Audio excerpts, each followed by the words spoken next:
Let me tell you about a growing 8-figure D2C Shopify brand that was quietly bleeding to death. Everything looked great from the outside, but on the inside, she was losing over $300,000 a month due to stockouts. Products that had demand, had marketing dollars, but were out of stock for weeks at a time. And at the same time, she had $250,000 worth of inventory in dead stock. No sales in the last 90 days. And that was growing. On her current path, over the next year, I forecasted that she would double her dead stock to $500,000. And she would continue losing about $300,000 a month due to stockouts, and that would likely grow. Her inventory on hand on the balance sheet would roughly double over the same 12 months. So in anticipation of these headwinds, she did what any responsible business owner would do, and she onboarded a software and hired someone to manage that software. And that's where I came in. The only problem is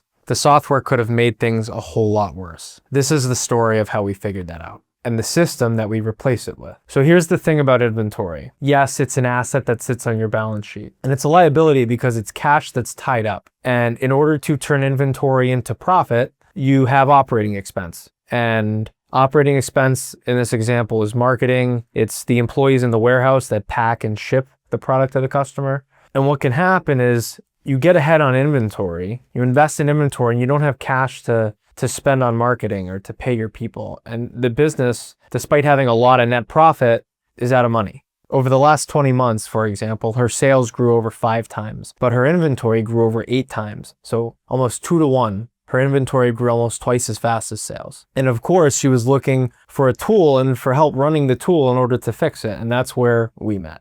And I get why people think like this. It's easy. You can compartmentalize, okay, I get this tool to run an AI formula on my inventory. It tells me what to order, and then someone manages the user interface and tells me what to order. But reality doesn't work like that. Now, there's a author, Eli Goldratt, who wrote this book called The Goal. And The Goal introduces the theory of constraints, which we will get into later in this video. But he talks about software being necessary, right? Digitizing data, but not sufficient. And the reason it's not sufficient is because we don't change the rules of the game. We swim in oceans of data, but it doesn't actually tell us what to order. The tool in question that my client hired me to run to tell her what to order was called Predico. Now, Predico runs about $1,000 a month, and the way it works is it plugs into your Shopify and it creates a forecast. The forecast takes every product that you've ever sold over the last year or 3 years, depending on the settings, and computes what it thinks it's going to sell over the next 12 months broken out by month. And with that forecast, it gives you a recommended purchase order against the forecast. So in theory, that sounds great, like AI doing super smart math to tell me what to order. And ultimately, I'm trying to answer, what do I buy this week? What do I buy next week, right? And what purchase orders are in transit that I'm not going to order for because I'm expecting those. And alongside this AI black box, we are looking at the data, looking at the last 30 days of sales and figuring out what we would order had we not been using this AI black box. And we're using this rule, this system called the theory of constraints. But going back to the tool is telling us to order 7,000 units of this one particular jacket. Do you know how many units we've sold in the last 2 months of this jacket, which we launched 2 months ago?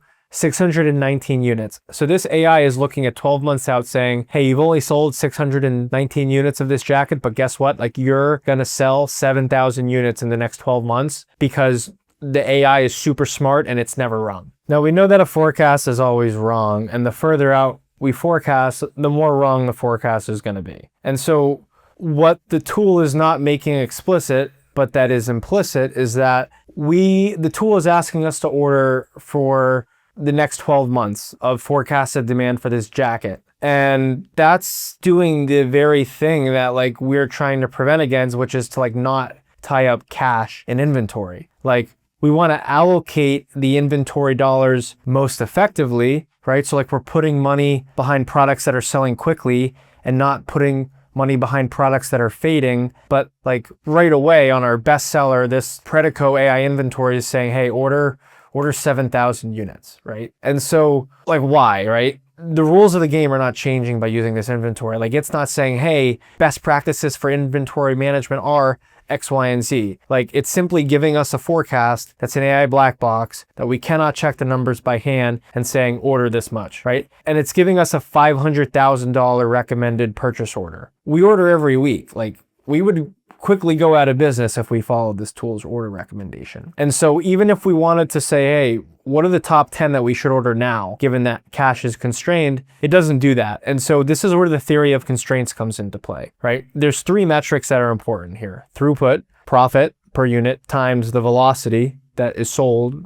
on a month, inventory, and operating expense. So the forecast is wrong, right? And like, we're not asking what's the best forecast. That's the wrong question. What we want to ask is the constraint. And in this example, it's cash. So let me take an example from like Boy Scouts. Like, I was in Boy Scouts and I remember we were doing this hike and there was this fat kid named Herbie, right? And he was always falling behind on the hike. And, you know, all the kids in front like would go fast and would create a lot of distance from Herbie, and we'd have to stop and wait for Herbie to catch up, right? Herbie is the bottleneck. Herbie is the constraint. Like, the line can only move as fast as the slowest person in the line, right? So what do? You find your Herbie. And for this brand, it's not demand, like the stuff sells. It's not the product. There are a lot of products and they're great. They're the best products, you know, they're the best products in the category. But it's cash, and it's stocking out of her winners and sitting on dead stock at the same time. And she's not short on money. She's just not allocating her money well. And so, you know, once we determine that, everything changes. We threw the forecast in the garbage where it belongs, and we wrote down these 6 rules for her brand. Same Shopify data, you know, no crystal ball, every number is checkable by hand in a spreadsheet. You know, ultimately we want to treat her inventory cash like she would allocate ad spend. Like, you don't evenly put ad dollars across every campaign. You funnel that into the best performing ad campaigns there are to get the highest return on your ad spend. So rule 1. The constraint is cash, so treat it like your ad budget. Spend it on what's actually converting. Rule 2, don't forecast. React to what's actually selling, divided by the days that it was actually in stock. 3, buffer to lead time, not a year, lead time. 4, order to real size demand, not a canned grid. 5, order small and often. 6, once a product starts to taper, stop ordering it. That way we don't accumulate that stock. Here's an example of the engine. 1 jacket broken out by size. Medium is empty, red zone, needs 118. Extra small and extra large, we're already drowning in those, don't order any. It all adds up to 164, not 7,000, but 164. And you can check any of it by hand, right? Here's the jacket's daily sales over its daily stock. See the days that it's set at 0? That math doesn't punish the demand for a stock out. Try doing that inside an AI black box. And here's the best part. The spreadsheet spits out the actual purchase order, style, size, total, in the exact format her factory wants it. Copy, paste, send. Predico, on the other hand, hands you a forecast and a dozen reports and goes, okay, now you build the order. You organize the data for the manufacturer, for the factory. One gives you the decision, the other gives you homework. 7,000 versus 164. A black box versus rules and formulas you can actually audit. So we replayed her last 20 months under these rules, day by day, only using what we'd have known at the time. Same cash, 34% more productive, meaning 34% fewer out of stock days, 17% less inventory. The bleeding stopped. The dead pile stopped. Same money working 30% harder. So where does that bring us? Software was supposed to solve inventory. Having access to all this data was supposed to make it easier to make decisions, optimize for cash. Unfortunately, having access to all this data didn't change the rules of the game, which is knowing our constraint and writing down the rules we can actually play by. The whole system, the spreadsheet you just watched, I'm giving it away. It's totally free. Link in the description. Tab through it yourself. And if you want it built customly for your brand, send me a message and let's connect. Find your bottleneck, find your Herbie, and I'll see you on the next one.